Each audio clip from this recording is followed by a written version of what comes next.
from the Oosterhout Free Library, where new friends Ivy and Bean are in a showdown with Bean's big sister, Nancy. I'm Miss Melissa. This is the first Ivy and Bean book. They're written by Annie Barrows, illustrated by Sophie Blackall, and published by Chronicle Books. Ivy shook the wand in Nancy's face. "This is your doom," she said in a deep voice. "It's a wand," said Bean, looking back and forth between Ivy and Nancy. She was beginning to worry. Maybe Ivy was going for it too much. With older sisters, you had to be able to say that you never meant what you had said, that you were kidding the whole time. Ivy didn't seem to know that. Nancy snorted. "It's a stick," she said. She looked at Ivy's robe and giggled. "Nice bathrobe, too. You guys are complete and total dweebs." Uh-oh.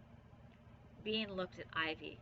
Her cheeks were red under their white paint, and her eyes glittered. She looked like she might cry.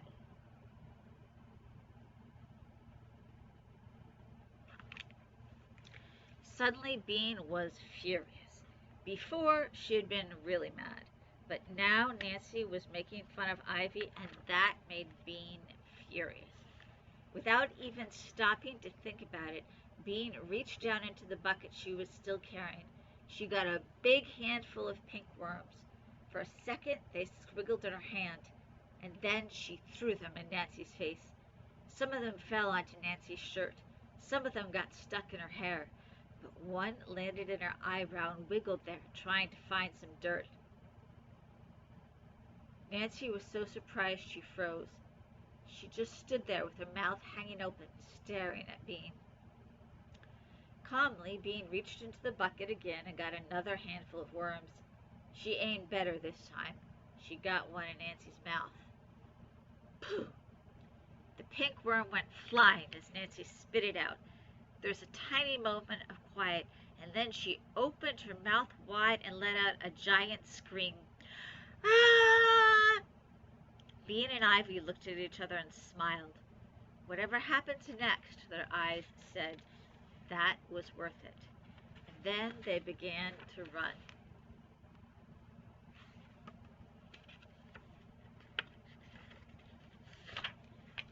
Nancy tore after them, still screaming. Bean zigzagged across the lawn because she knew it was harder to catch someone who was zigzagging. Ivy zigzagged too, right behind Bean.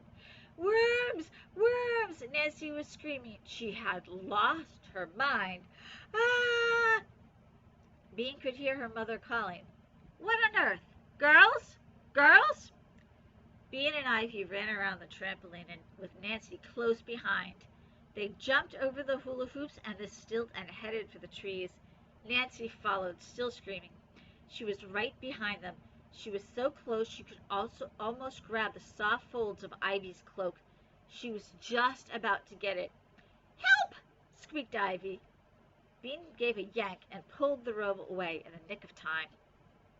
Ivy and Bean swerved for the playhouse. Maybe they could get inside it before Nancy tackled them. "Come on!" Bean yelled. Together they jumped over the worm pit, squeezed into the playhouse, and slammed the door. "Whew!" they said together. Then it happened. Nancy was still chasing them. She was running towards the playhouse, towards the worm pit, the big, muddy worm pit. Bean and Ivy knew it was there, but Nancy didn't, and she didn't see it. She charged towards the playhouse, and whoops! Her foot landed on the side of the muddy pit. Ivy and Bean looked out the playhouse window, and they saw Nancy skidding on the slimy edge of the hole. Back and forth she wobbled, trying to keep her balance.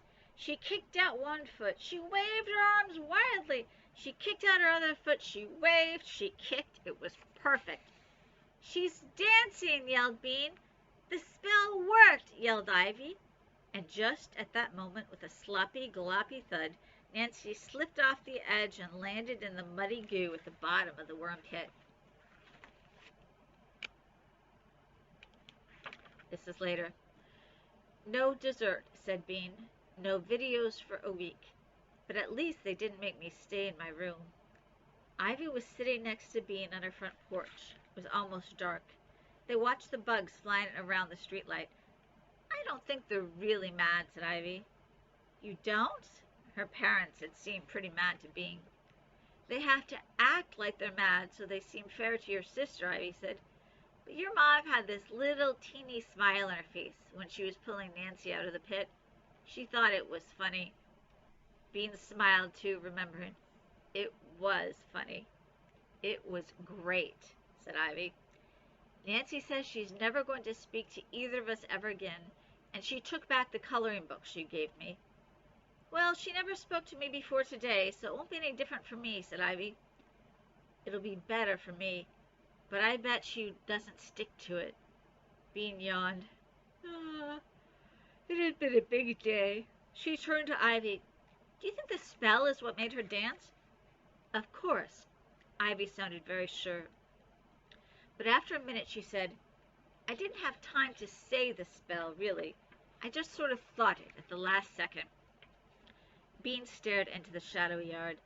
Maybe that's why she didn't dance for very long, because you only thought the spell instead of saying it. Next time I'll say it, said Ivy. You're going to do it again? On who? Bean asked. I was thinking of that Mrs. Trance, said Ivy. Bean pictured Mrs. Trance kicking up her feet on the edge of the muddy pit. It would be a beautiful sight. Can you teach me to burp like that? Asked Bean. Sure, said Ivy. Maybe I'll try something new on Mrs. Trance, like a storm of grasshoppers. Is that a hard one? Asked Bean. No, but we have to start with a lot of grasshoppers, said Ivy. Seems like all the spells have bugs in them, said Bean. Not all of them, said Ivy. Potions don't. Potions. That sounded fun. Let's make a potion, Bean said. Okay, Ivy said. Tomorrow we'll make potions. I know what, said Bean. Tomorrow let's fix up a lab in your room. Then we can make potions. She pictured a lab with shelves full of little bottles. She and Ivy would wear goggles. Ivy sat up straighter. Yeah, it'll be good. We'll dump the dressing room and get some shelves. Shelves with little bottles, and maybe a counter. Bean? Bean's mother came out onto the front porch. There you are. It's almost bath time. Ivy, do you want me to walk you home? Okay, said Ivy. But Bean's mom sat down beside Bean and looked at the nighttime sky. You girls have certainly had a big day, haven't you? Bean leaned against her mother's arm.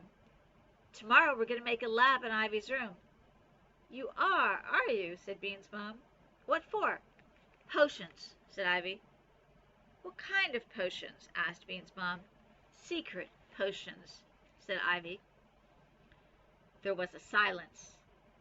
Then Bean's mom said, no matches, no poison, no explosions, no deadly fumes, no bugging Nancy. Is that clear? Ivy and Bean looked at each other and rolled their eyes. Weren't you the one who was always telling me to play with her? Said Bean. Wasn't this all your idea in the first place? Bean's mother smiled at them in the dark.